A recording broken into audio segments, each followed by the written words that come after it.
What's good with it, YouTube family? It's your boy Fluence. I'm back as always with some motherfucking news in the boxing community. First and foremost, I want to say salute to the family. Nothing's changed over here in this day and age. I'm still out here grinding, still doing work, still trying to do the best I can. And if y'all on the same grind, whether y'all working, whether y'all putting in that work when it comes to your body physically, mentally, and whether it is just, man, trying to survive, man, just make sure y'all do the best y'all can and make sure y'all put your best foot forward and make sure y'all keep your mindset as positive as possible. Trust me, that's the only way to get through all of the bullshit. But let's go ahead and cut through all of the shit y'all don't want to hear. Let's go straight to the point, man. What am I talking about today? Before I get into it, like, comment, subscribe, show the channel some love because you know your boy needs it. So, Gervonta Davis versus Leo Santa Cruz is happening this Saturday. I've already made a video about it. I haven't touched as in depth about it as I want to, but I am going to do that as we get closer to the fight. Most likely do a live stream a day before, kind of to break down the cards that are going to be going on Saturday. Y'all know your boy always goes live, so I'll probably do something like that on Friday. But for now, let's keep things short, simple, sweet, straight to the point. Because I want to know y'all opinion when it comes to this particular fight. And I want to know y'all opinion on this particular question I'm going to ask. And it comes down to this. Y'all should already know the Charlos brothers pay-per-views. This number's already it's been out there. It's been circulated. That supposedly they did 100K in pay-per-view buys, right? Now, if you're looking at pre-pandemic, that's not really a good number, okay?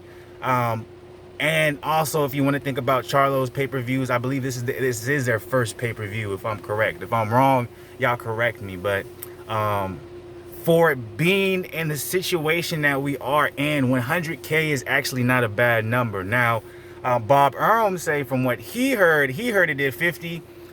Someone else heard it did 70, so he basically said it probably did 60. I don't think it did 100K. And you know, those numbers fluctuate. It's really hard to get an actual exact precise number when it comes to pay-per-view buys. Unless we're talking about mega stars, you can't hide those numbers. People want to see that. But when we're talking about the Charlos brothers, there's three different numbers: 100K, 70K, 60K, 50K pay-per-view buys floating around there, right? Obviously 100K is a great number. 70K is an okay number. 60, 50K, terrible numbers, even with the whole situation with the pandemic. But let's go ahead and let's kind of meet in the middle. Let's say about 80K. That's not a bad number for the Charlos brothers. That's something that you can build on, right? Well, this weekend is going to be another pay-per-view fight, right? Gervonta Davis, Leo Santa Cruz is going to be under the Mayweather promotion, so I'm pretty sure it's going to be associated with Showtime, but still, that is in association with Al Heyman, which is association with PBC, so it's still under all of the same umbrella in a sense. Brothers, you can say, in a sense, they're all under the same family. So they are continuing with the pay-per-view model. You saw, obviously, last weekend we had Teofimo Lopez versus Vasily Lomachenko. They did not do pay-per-view. Their views peaked at almost 3 million, right? Which is an amazing numbers for just, you know, free TV, what you're watching. Bob Arum has said going into this year with the pandemic, now is the perfect time to start moving away from pay-per-views, okay? Why stay on the old pay-per-view model when you can see it was already struggling pre-pandemic, and with the pandemic, it really makes no sense. Which you can either say that's an excuse for him to not put Vasily Lomachenko and Teofimo on pay-per-view because you're going to find out how big of a stars they really are, because you can't necessarily stack the cards. Boxing never really stacks their cards, but stack the cards like they used to.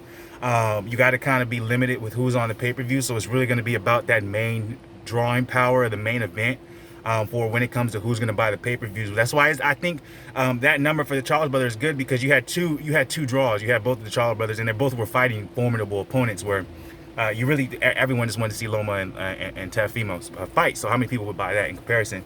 But my question is specifically on Gervonta Davis versus Leo Santa Cruz. Bob Arum said there's no way that does good pay-per-view numbers, right? The only other formidable name on the card is Regis Prograis, but who he's fighting, not too many outside of hardcore boxing fans are going to want to see that. So my question to you is, one, is Bob Arum correct that Gervonta Davis versus Leo Santa Cruz is not going to do good numbers, and Gervonta Davis is not ready, or he probably won't ever become a pay-per-view star like obviously Floyd is expecting him to be, largely because of who his opponents have been, and maybe it's a little too late to create him into this pay-per-view star that you wanted him to. Do you think that's true, or do you disagree with Bob? Do you say I see stardom in Gervonta? This fight's going to show it. A lot of people are going to tune in. He's going to be proven wrong. And then my other question is, do you think the pay-per-view model is dead? What do you prefer? Do you think Bob Arum is correct to kind of go toward the route that he's talking about, get away from the pay-per-view? Something Eddie Hearn, that was the whole thing behind his own, was to get away from pay-per-views, but that's a whole nother video to talk about. Or do you think the pay-per-view model is something that still is legit, and it can still be worked out? So I want to know you guys' opinion on the whole thing. Y'all can even talk about the whole Charlos numbers thing. Do you think the Charlos numbers were inflated just so PBC could look like they put out a good product? Do you guys think Vasily Lomachenko and Teofimo Lopez wasn't put on pay-per-view because Bob Arum didn't want the public to find out how many, if Lomachenko was really the star they say, because when you find that out because people have to spend money. Do you think Gervonta Davis versus Leo Santa Cruz is going to do good pay-per-view numbers? And obviously, do you think they should start going away from the pay-per-view model like Bob Arum is saying? I just want to know your opinion on all that. Y'all can answer any one of those questions. Y'all can answer none of them. Doesn't matter. As long as y'all watched, I appreciate that. If you're new to the channel, man, I appreciate y'all for subscribing. If you are just watching, you're not a subscriber, please subscribe. Hit that subscribe button. It means a lot. It helps the channel grow because we're going to keep doing big things over here when it comes to the boxing community, when it comes to combat sports, man, when it comes to just everything, man, when it comes to working out, getting your mindset right, mental. Number one thing that we promote on this channel was positivity, mental health, you know what I'm saying, physical health, man, because that's gonna take you a long way in life. So salute to the people, man. A little bit longer video than I wanted to. I want to know you guys' opinion on it. Much love, man. We out here, we rocking. And hey, man, it's almost the weekend, so salute to that. Hey, I'm out of this bitch.